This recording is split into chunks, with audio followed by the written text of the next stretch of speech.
The tale of the Dakota 38. In the summer of 1862, in the vast prairies of Minnesota, hunger turned to desperation. The Dakota, also called the Sioux, had signed treaties with the U.S. government, giving up millions of acres of land in exchange for promises of money, food, and supplies. But the promises were broken. Traders withheld goods, government agents delayed payments, and as crops failed, starvation spread through Dakota villages.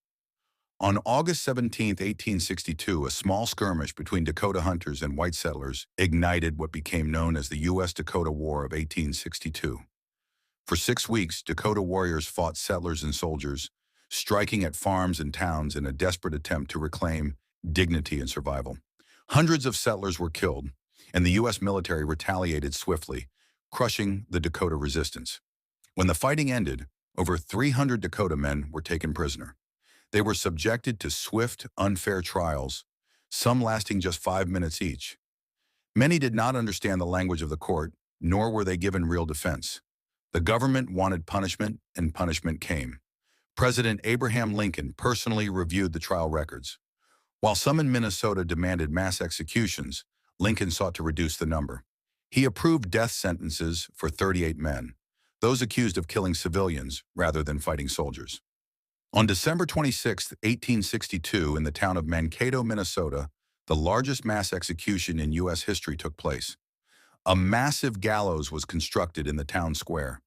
Thousands of settlers gathered, some jeering, some silent, as the 38 Dakota men were led out in white robes, singing their death songs.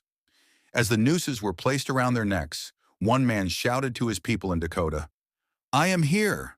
I am here! I am here!" A cry of courage in the face of injustice. The trapdoor fell, and 38 lives were ended in a single moment. After the execution, the violence against the Dakota people did not stop. Survivors were forced onto prison camps and eventually exiled from Minnesota altogether. Their homelands were confiscated, families were shattered. Yet the memory of the Dakota 38 lived on.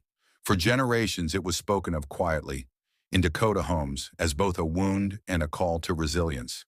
In recent decades, riders on horseback have retraced the path to Mankato every December in the Dakota 38+2 Memorial Ride, honoring not only those executed, but also 2 others later hanged. It is a tale of tragedy, injustice, and survival, one of America's hidden stories, but not forgotten by those who still ride, sing, and remember.